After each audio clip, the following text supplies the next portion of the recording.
am super excited to introduce my guest. He's an actor, producer, public speaker. He's famously known for playing the character Tom Thumb in the Best Picture, Oscar-nominated, Golden Globe-winning feature film, The Greatest Showman. I want to welcome Sam Humphreys to the podcast. Welcome to the show. Hi, and thanks for having me. It's such an honor and a privilege to be here on your podcast. Well, it's an honor to have you. You know, when I heard about your story, that's why I created my podcast, because it's such your story, your journey into Hollywood is such an inspirational journey. For me, as a kid, I had this dream, if a kid like me can come out to Hollywood with $200 in my pocket, a one-way ticket, didn't know a soul out here, and make the dream a reality. Why can't the listener out there, if a kid like you can come from Australia and work side by side with Hugh Jackman in an Academy Award nominated Golden Globe winning film, then why can't they? So exactly. I'm so proud and happy to have you on the podcast. Thank you. Yeah, definitely a huge honor for me to be on here today. So tell me, when did you know that you wanted to be an actor? When did you get bit by that acting bug? Yeah, so I was bitten by the acting bug very, very early on in my childhood, actually. I mean, a lot of people always have the, big dream of being an astronaut, a fireman, an actor when they're like, really young. And I wanted to be an actor when I was like 5 years old, but that was like, when you're that young, it's like saying you want to be an astronaut, you want to be a fireman, a policeman, so no one takes it seriously. But I started doing these little plays and skits with family friends in front of our parents. And then a few years on, when I was 8 years old, that was when I truly started pursuing acting as a hobby. And that was the first time I actually saw Hugh Jackman on the big screen. And I was like, oh, that's the guy. That's who I want to be like. I want to be like Hugh Jackman. And that's kind of, I guess, officially when the acting bug bit me. I love that. So what was the film that you saw Hugh Jackman in? X-Men. X-Men. So, just like every other, I don't know, kid or boy, I made fake claws out of cardboard and I ran around my house screaming and pretending to kill bad guys. I love that. I think there's a lot of power to that, having a vision, saying, I'm going to do that. I mean, I know for me, a quick story. When I was 16, I was sitting on my couch watching a TV show called The Fall Guy, and it was about Hollywood and stuntmen and all of this stuff. And I would see myself doing that. I said, I'm going to do that, and then when I came out to Hollywood at 18, my first audition was for The Fall Guy. Oh, wow. That's and the character's name was Billy. And it was a guest starring role on the show, and it got me my SAG card, and it got me Taft-Hartley, and it started my career. But I truly believe that when you say it, you speak it, and you believe it. You say, "I'm going to do that. I'm going to work with that person. I'm going to do that." You're telling the universe, changing the channel to that vibration. Like, this is going to happen. I'm going to make this dream a reality. And you did. I mean, you're tuning into the frequency of the universe, and actually very similar to you, which I've mentioned a lot of times, is that I was in my bedroom at one point and I was staring out the window. I don't know what came over me, but I was staring out my bedroom window, and I was like, somehow, I don't know when, where, or how it'll happen, but I'm going to work with Hugh Jackman and I'm going to walk the red carpet. And then literally 1 year later, I'm walking the red carpet with Hugh Jackman after, co-starring in The Greatest Showman. And I'm just like, there's so much power in visualization and speaking it into being and really believing it with all your heart. So that's what I tell people. You really got to have a vision and a belief for it. And then you can make anything happen, really. Yeah, but then you got to take some massive action. You can dream, Absolutely. but you gotta say, okay, this is the dream, wonderful. But it's really taking that massive action. I know for me, I took massive action. At 18, bought a one-way ticket to Hollywood, didn't have a plane back. There was no failure was not an option. There was no, Exactly. you know, they say you want to take the island, burn the boat. There was no boat back. Yeah, exactly. So failure was not an option. I knew I was relentless in the pursuit of it. And, you know, I had that frequency, you know, I knew what I was selling to Hollywood, you know, I truly believe, like when I came out, I have a you know, New York accent. People say, oh, you got to lose that accent or whatever. I'm like, no, that's who I am. You know, that's what makes me different from the other actors, you know, Exactly. in the lobby. That's why I stand out. So, you know, I just use that, you know, my castability, and that led to roles, you know, in Hollywood. How's it been for you? I mean, it's definitely been a little tricky because, like, you know, one thing is I'm 4'2", so that definitely kind of, I wouldn't say limits, but it definitely, you know, puts a unique spin on the amount of roles and characters that I can necessarily play without having necessarily a unique backstory to the character. And then also I have like this a mixed match of this Aussie New Zealander accent. So similar to you, like when I came out here, a lot of like casting and a lot of people were saying you need to lose that accent, like you need to develop an American accent. And for the longest time, I tried to develop the American accent, but I just couldn't do it. And so then I got to a point where I was just like, you know what, I am who I am. I have this unique accent, and in a way, like that's what will separate me from the pack. Like, you know, people will want me for my unique accent. They'll want me for my unique height. Um, and especially during COVID, I actually got into animation a lot. Like, and I started doing voiceover because of my accent. It's so unique and different from, you know, the American accent. So, yeah. Love that. Love that. You didn't let anything, you know, stop you. I mean, I truly believe that's your star power. You know, I believe, you know, that God created you a masterpiece, you know, and that this is who you are. This is your star power. This is your, you know, what makes you unique from everybody else. So use that, be you. You know, it's fun, you know, creating a character, but you know, what I teach here at my school is, you know, okay, well, yeah, you want to create this character, but you want to take your gold, your life experience, you know, everything that's ever happened to you in life, the good, the bad, the ugly, all of that, that's your gold as an actor.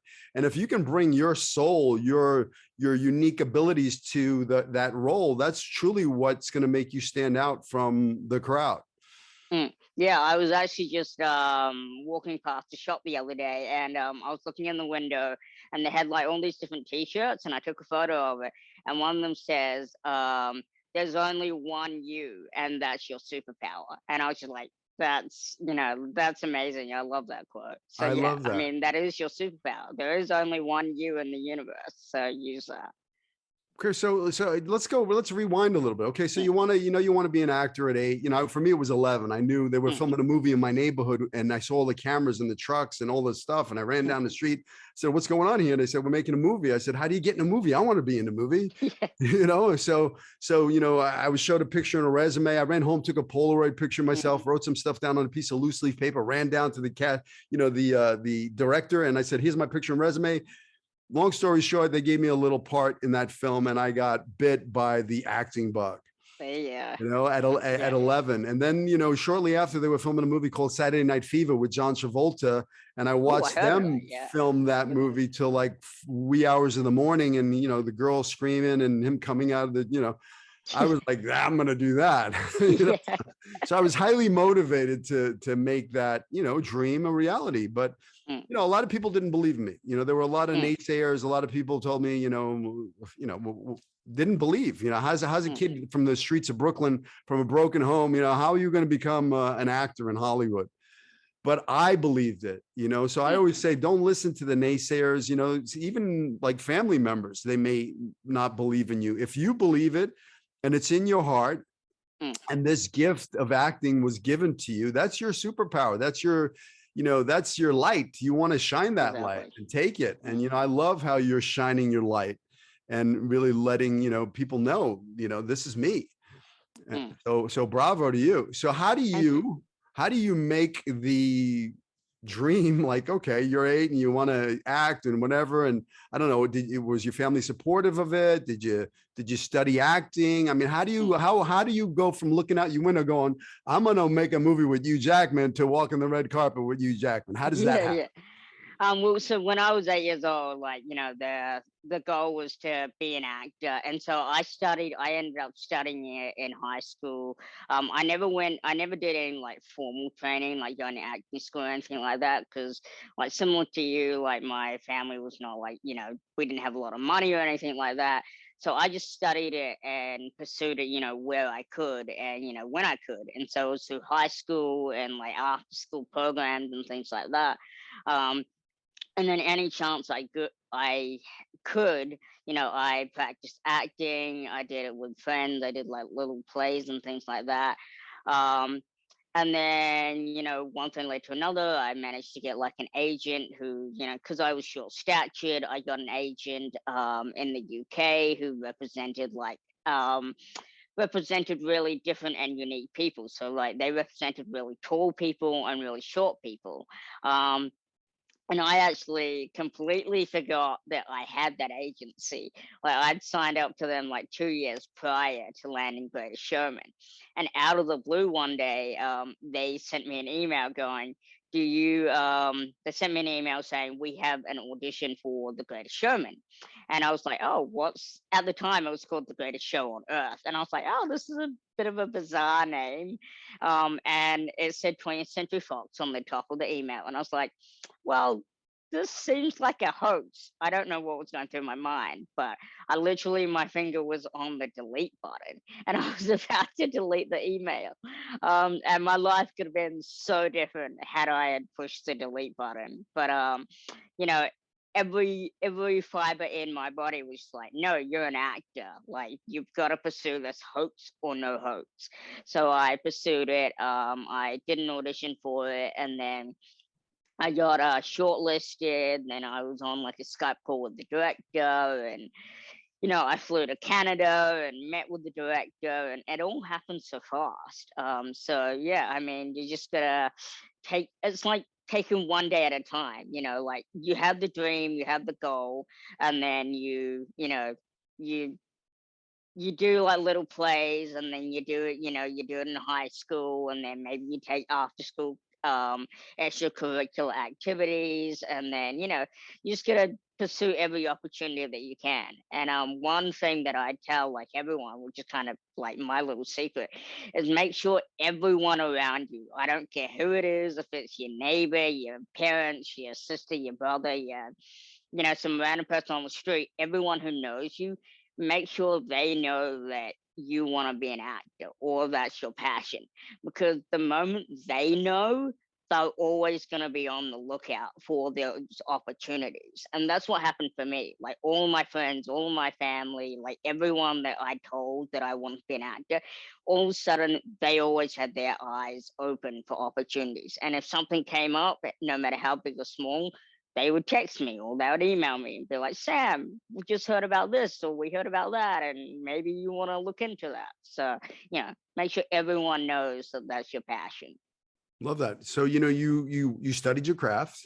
Mm, You did, acted whenever you could, which I tell my mm, actors all the time. There's no small roles. Act. mm, It's about, just getting, it's repetition. It's putting in the work. It's, mm, keep putting yourself out there. You never know, that little short film or student film, whatever, you may have a one line in it, but that director may, remember you next time they're directing a big feature film and go, hey, I mm, remember you were in my short film. And it's about relationships and people mm. like you and they want to work with you and being a professional and being prepared and all those things you want to do as an actor, when you're working on a set.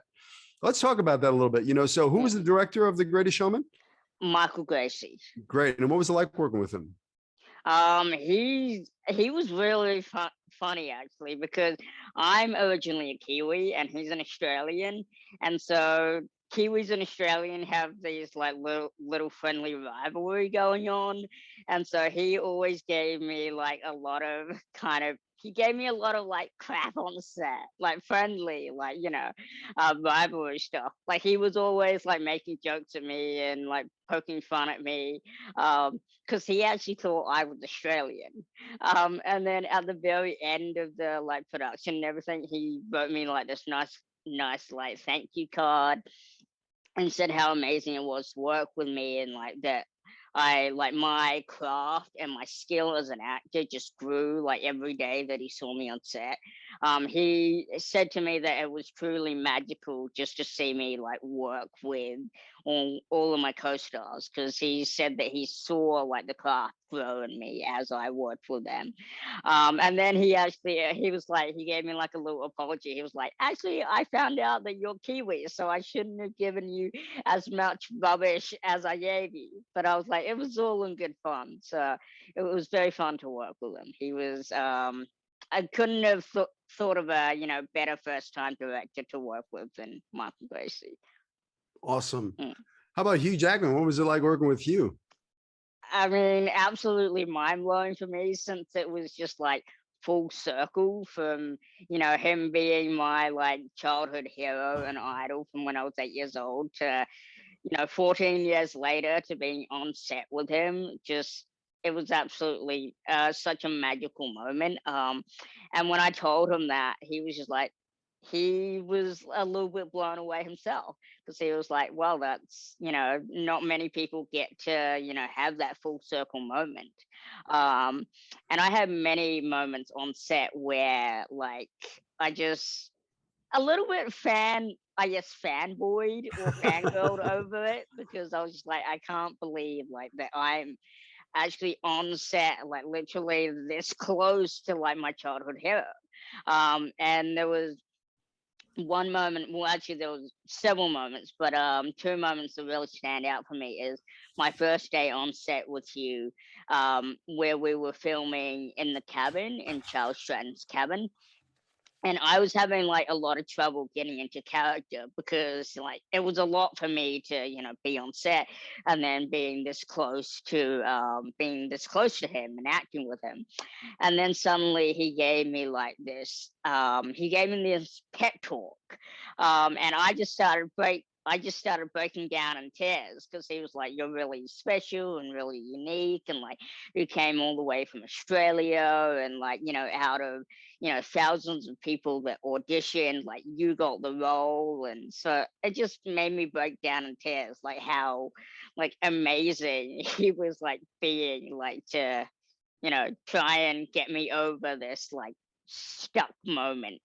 And then another moment was when we were on in the bar, dancing and everything. And he walks back up to the bar, and I'm standing there, and he looks up at me. And I know it was to my character, but I felt like he was saying it like to me. And he looks up at me and he says, because it all brought me back to you. And I just couldn't help but break down in tears, like in character and like just me personally, because I was just like, it was such a personal moment for me as well. Like to have him like say that to like me / my character. So yeah, that's a moment I'll never forget. That's awesome. That's so awesome. Did you have to like pinch yourself and go, is this real? There were a lot of times where I was like, am I dreaming? If so, this is an incredible dream. So Yeah. It's amazing when that happens. I grew up watching, there was a TV show called Taxi with an actor named Tony Danza. And I used to love watching that show. It had such a great cast, and it was a sitcom. And that was one of my favorite shows. And I grew up watching Sylvester Stallone in Rocky. I remember seeing Rocky for the first time. It was such an inspirational movie for me. As a little kid, I was, bullied, and, I was a scrawny little kid. And, when I saw that, it just motivated me to start working out and eating raw eggs, do my Rocky routine. And it really changed my life. So, but cut to me in Hollywood, and I've been cast opposite Tony Danza on a TV series called Who's the Boss. So me and him are, working next to each other. And I'm like, and then we go play golf. We do a table reading, then we go play golf. When we show up to the golf course, and who's there? Sylvester Stallone, and he knows Tony. And like, hey, Tony, what's up? Yeah, so now we're playing golf together, and I'm on the putting green. I'm putting, and I look to my left, and there's Tony Danza. Grew up watching him, Tony Bantha, on Taxi, and there's Rocky, and me. And I'm like, this is weird. This is truly such a surreal moment. Yeah, very surreal. Yeah. I love that. So Oscars, did you get to go to the Oscars? Yeah, I mean, I went to like the Golden Globes. I didn't get to go. I wasn't in the actual Oscar room, which will happen one day. That's one of my huge ambitions. Well, you just planted the seed. Exactly. And I actually have a little 3D printed out Oscar that I keep with me by my bedside. And I look at it, and I'm always like practicing and thinking of what I will say when I one day accept my Oscar. So that's out in the universe. But yeah, so I got to go like to the Oscar event and like, be at the Oscar like after parties and stuff like that. And that was always, all a surreal moment, because I'm like, am I like, we've been, a Golden Globe winning film, like we won a Golden Globe, and I'm like, now we've been Oscar nominated, and I'm just like, is this really my life? Like, from this, like being this small little kid growing up in New Zealand, just suddenly being at like the Golden Globes and the Oscars. I'm like, yeah, I'm just like, these are like pinch-worthy moments for me. I'm just like, this is huge. So yeah. So what about family and friends? What did they think about that? I mean, I know for me, when I came out to Hollywood, and I told everybody my dream, and then all of a sudden I'm on TV every Saturday night at 8:00. They can watch me on my own TV series, or they can go to the movie theater and buy a ticket to a movie that I'm starring in. So, how was that for you? Like, back home, people in Australia, like what was that like?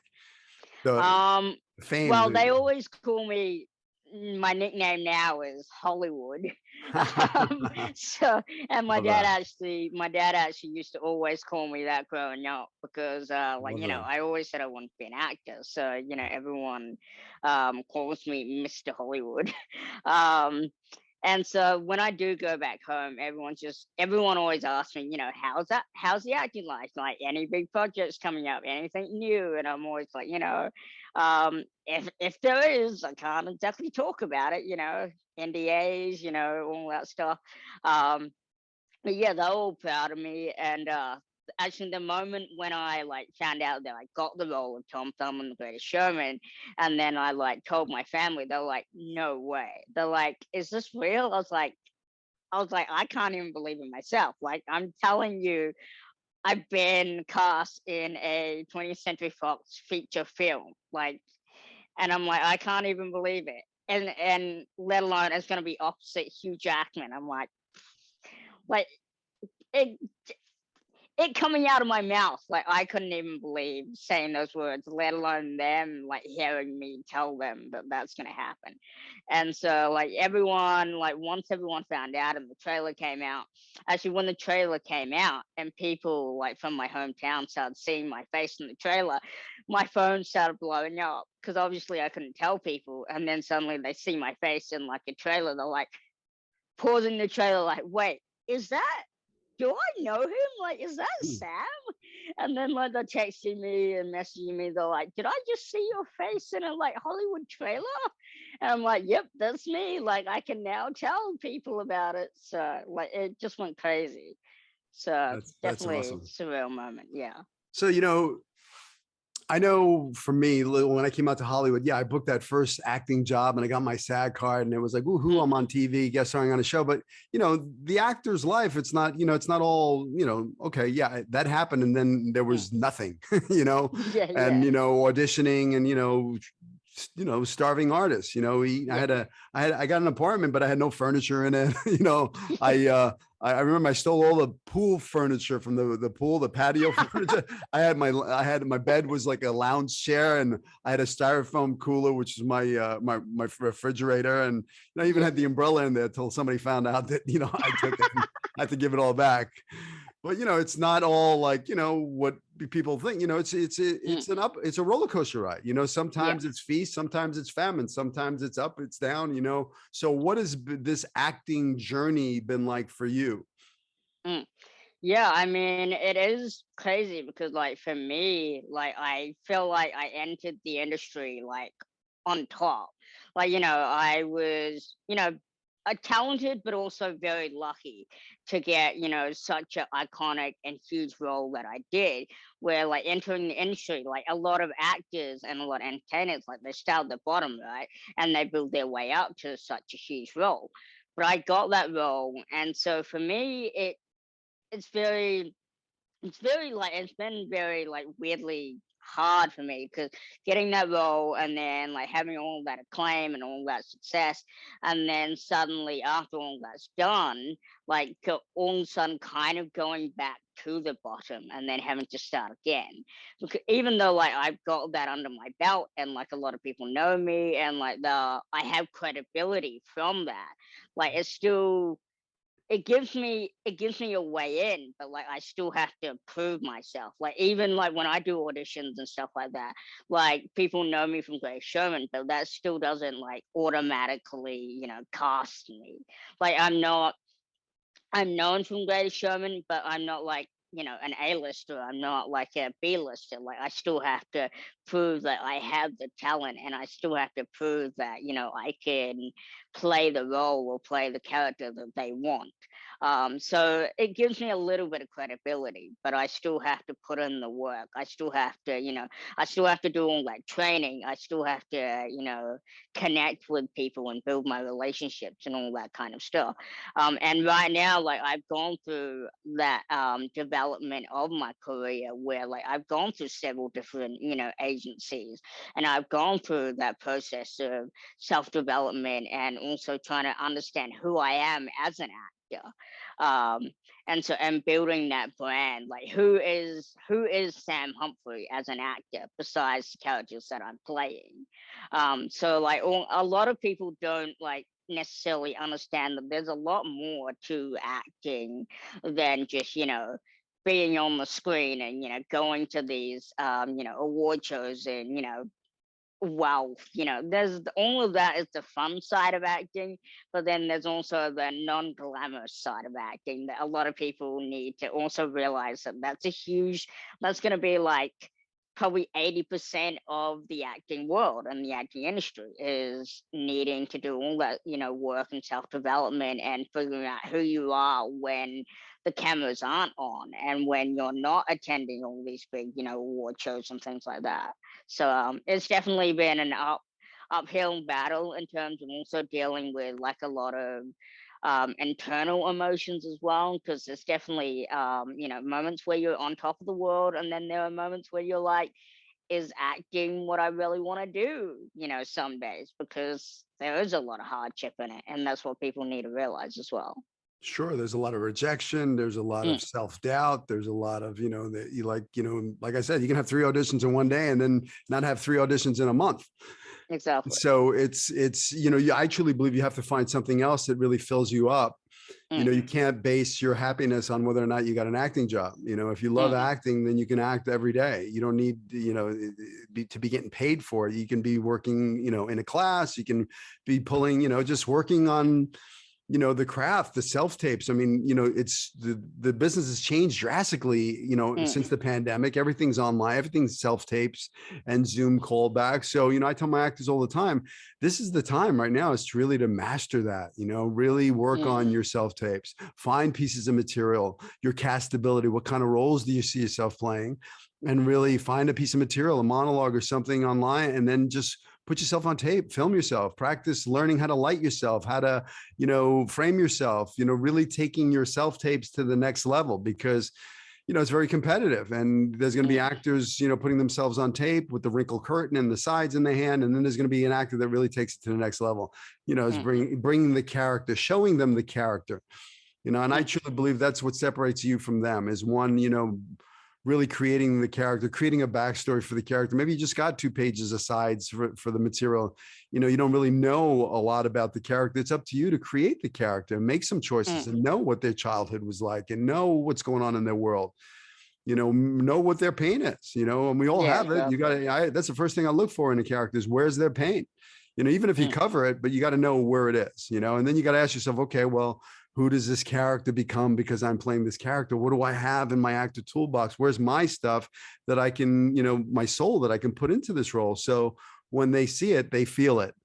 And I truly believe that's how you become a working actor is leaving a piece of your soul every time and really making them feel whatever the given circumstances of the scene are, showing them, make them feel that, and that's, they'll become a fan of your work. Even if you're not right for the part, you didn't play it safe. I think, people. There was one. Sorry, there was one audition that I did. Unfortunately, I didn't land the part, but there was one audition that I did, and like that day, like I guess I was just feeling a lot of stuff, and like I really brought that into the role so far, like because the role was, my girlfriend had like been murdered, and even though that wasn't necessarily a role that was for me, but I just brought everything that I was feeling into it, and so far I broke down crying, like literally I broke down crying like during that audition because like my girlfriend had been murdered and I was feeling a lot of stuff in myself with like all my personal stuff, and I was just like, well, let me bring this into the role. And like I mean it was a really strong audition. I mean but I Awesome. just wasn't right for that role. Yeah, but that, what you did is you made a fan. I guarantee that casting director saw you and felt that emotion then because it was real. You weren't acting that. You were just taking your truth, your soul, and handing it over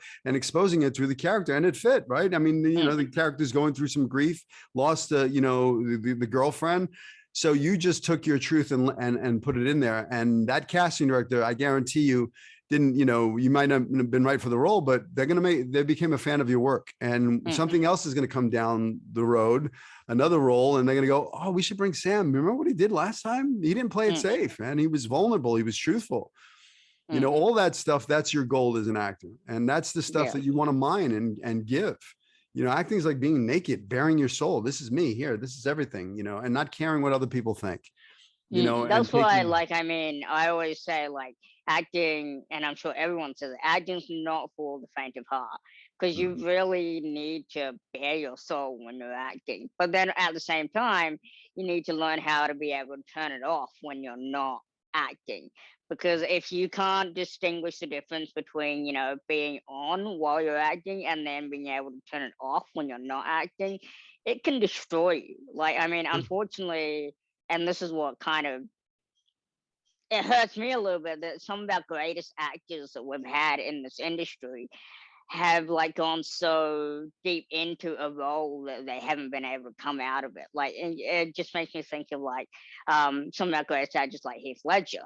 Like for example, like the Joker was such a powerful, role, but like I feel like it became him so much that maybe he couldn't distinguish the difference between playing the role and not playing the role. So like sometimes it can be dark. So yeah. Sure. How do you deal with that? How do you deal with the dark?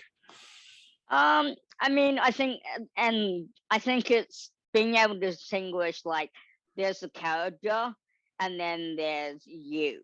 Like learning the difference between you turning it on, being that character, and then learning what you are outside that character. And like when you're not acting and you're not being that character, it's being like, okay, these are the traits of that character, but those traits of that character aren't who I am, and they don't define me.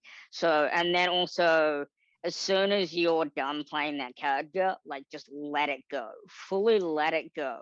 And that's the same thing with an audition. It's like once you're done with an audition, because a lot of actors like they start thinking about that audition too much, and they're like, did I get it? Am I gonna land that role? Like, oh, it's been like a week, I haven't heard anything back about it. It's just like you got to do that audition and you got to let it go.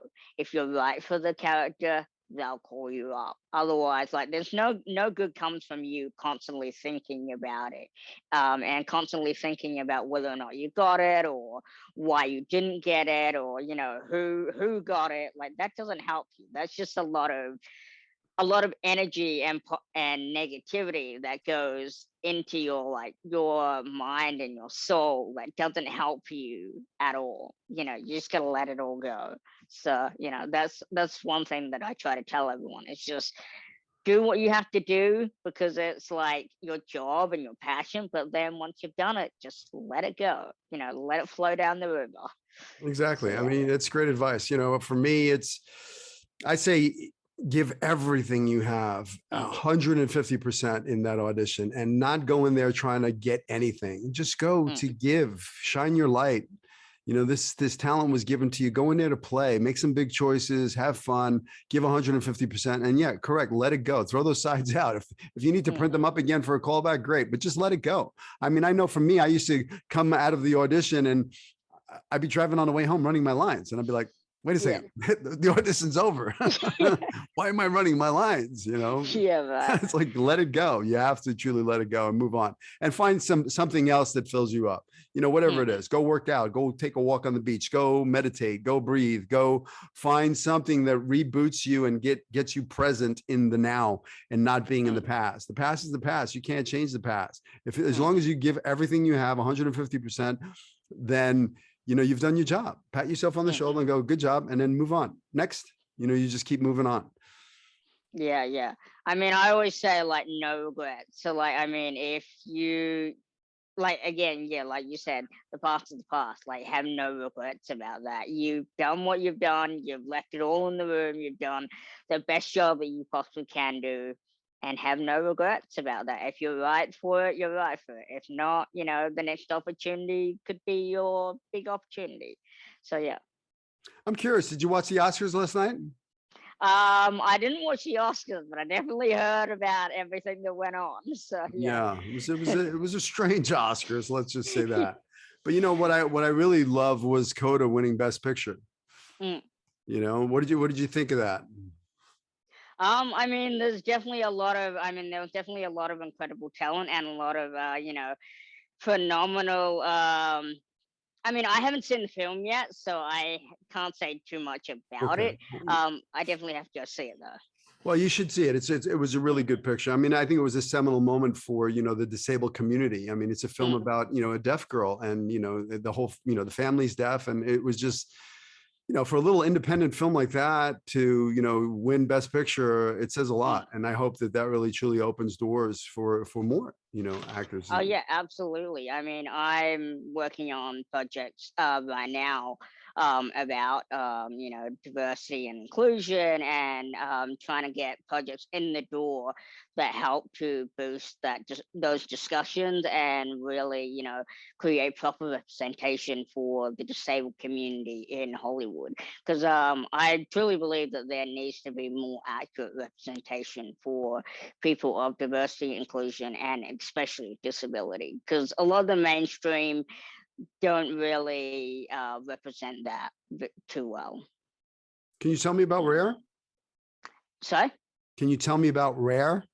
oh, rare. So that rare is like another term that I have for disability. Because I find the term disability, even though it's not a bad word, I find it's been too over stigmatized in our community and our society. So for me, I always try and use the word rareability instead of disability, because whether or not you're quote unquote disabled, or we're all unique, we're all rare. So I say wearability instead of disability. But I always have to put in brackets disability, because no one really knows what rare or wearability is or means at the moment. So I'm trying to get that term more out there into the world and in society. I love that. That's awesome. Mm, Bravo. thank you. So can you tell me, it's, I read in your bio that you're an author? Yeah, yeah. So I have done a co-authored book called Ignite Possibilities, and that's on Amazon. And I have my story, like my life journey and story in that book. It's called From Near Death to Hollywood. Um, Yeah, so I went through a lot of challenges, from my birth to, where I am now.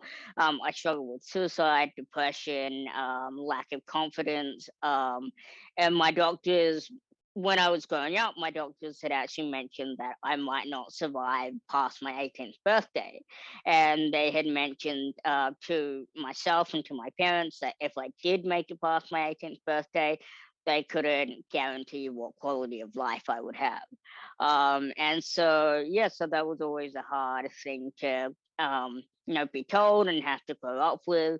And because of being told, about the possibility of not making it past my 18th birthday, that unfortunately did lead me to, dealing with suicide. And I believe that if I was going to die before 18 or by 18, that I wanted to end my life on my own terms, and so that led me to suicide, because having to deal with mortality at such a young age was very, very tough. And I think that's what also is why I like know what I want to achieve, and that's why I have such high goals and ambitions for myself, because I never know when my life could be over. I never know what day might be my last. So I just want to have no regrets about the choices I make and the goals that I strive for. Beautifully said. Thank you. And if you don't mind me asking, how old are you now? I will be 28 in roughly 30 days. Wow. Well, So happy yeah, birthday in advance. thank you. Uh, so what's what's the vision? What's the goal? What do you have? What do you see yourself doing? I mean, listen, you had the Mm, vision of you working with Hugh Jackman. mm, You got to plant those seeds now. You got to really see. yeah. I mean, the Oscar. Listen, I have an Oscar on my wall over here. I have an Oscar. I even taped an Oscar to my faucet. So every time I turn the Perfect. water on, I got to touch the Oscar. Yeah. you know. Mm. But what's your vision? What are your goals? What do you see happening? Yeah, so as being wanting to be an actor, I always thought like the long-term goal was to get into producing. And actually because of COVID, I am now in producing. Because of COVID, I decided to start doing producing work because I couldn't, be on set, and COVID shut down a lot of production. And so I'm actually working on several projects that are in development right now, live action and animation. Um, and then my long-term goal is to, win an Oscar, win a Golden Globe, all those kinds of things. And then I'm actually working on a brand that I started developing during COVID called The Little Guy. And our slogan is standing up for the little guys. Um, and it's basically about bridging the gap of equality and bridging the gap of all the different social classes, because my personal philosophy at the end of the day is we're all human beings. Like nothing really separates us from one another. Like, I mean, yeah, we're all different, we're different ethnicities, different races, we believe different things, we have different political views, but at the end of the day, we're all human beings. And I believe that shouldn't separate us from, one another. And so that's what the little guy is all about, is bridging that gap of equality and, financial, inequality as well. And so I'm creating that to start programs around, food insecurity, education, for disability, for gender equality, all those kinds of things. So I'm developing programs that bridge that gap right now. Bravo. So thank you. That's pretty awesome.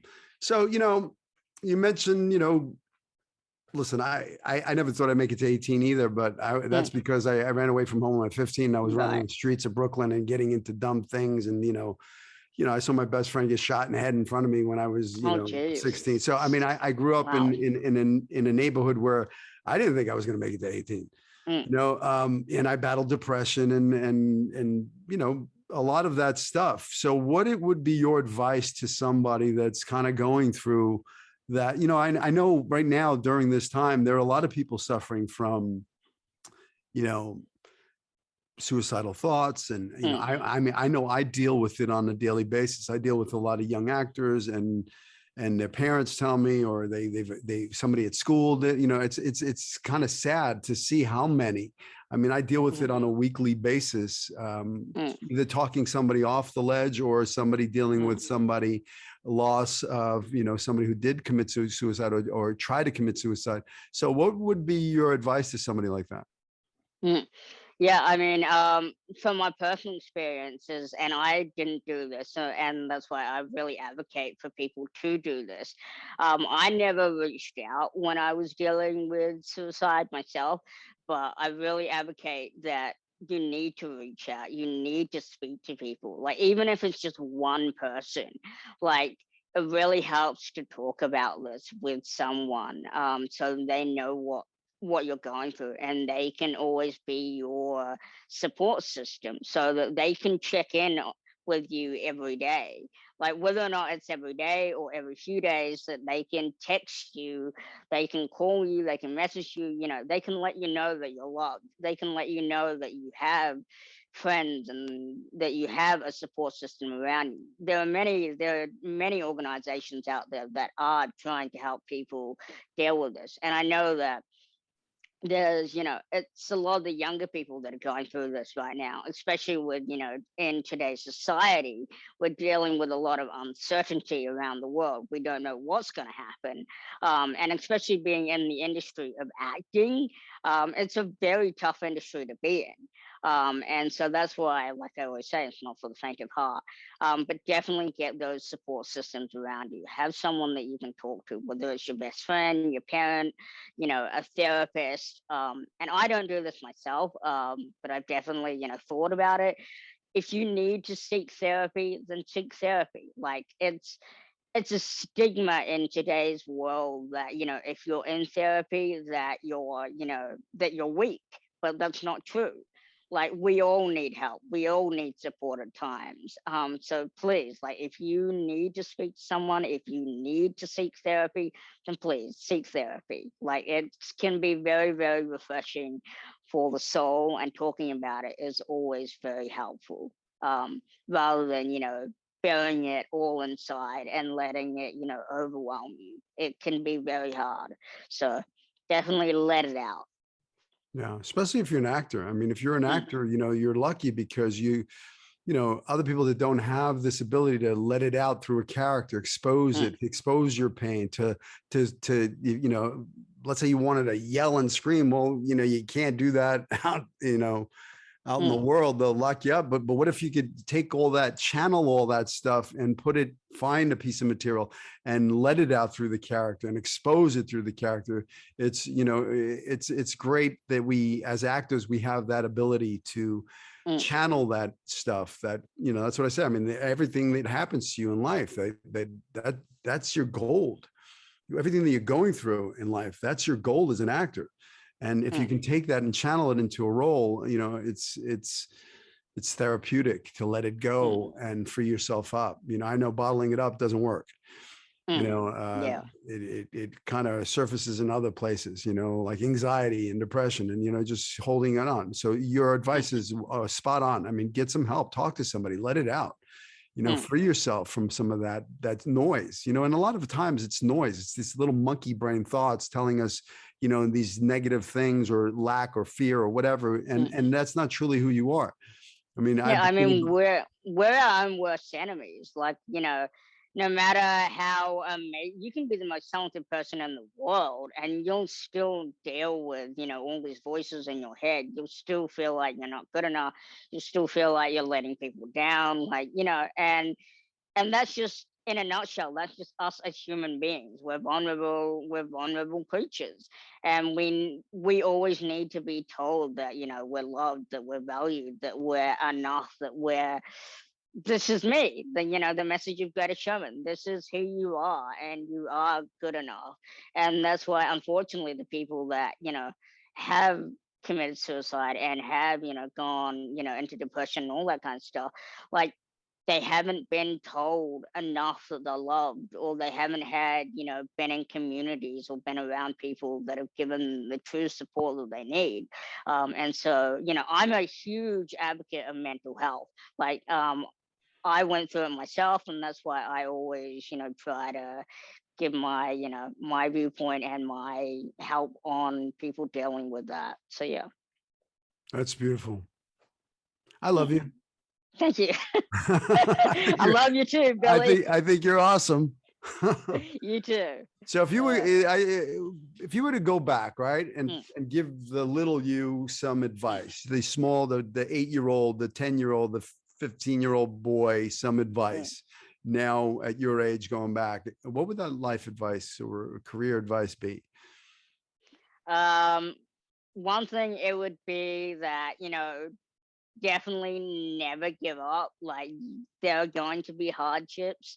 There are going to be hardships in your life that you just have to keep on pushing through. And no matter how bad it gets, there's always a light at the end of the tunnel.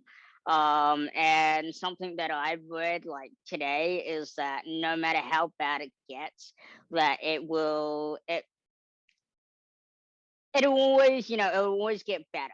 And things will always end. Like, you're never stuck in this one moment in time. So that would be the advice that I'd give myself, is that this moment that you're living in is not the be all end all of everything. It will get better, but it will also get worse, but it will also get better. Like, it's a constant roller coaster, and that's what life is. So you just gotta keep pushing through. um yeah, and that some of the wildest moments of your life will happen. So yeah.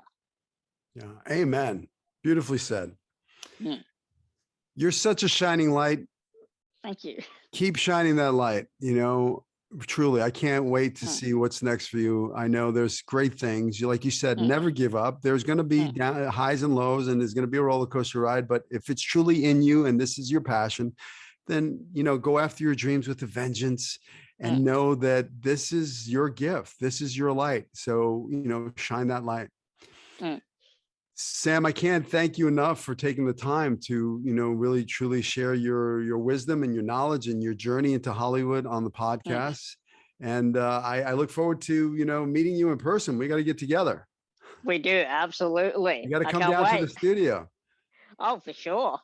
I got to learn from the master. No, this is not a green screen. This is a real studio. For a second, I did think it was a green screen. I was like, it's very, very realistic. But no, you can actually sit in the seats. Look, I can go like this.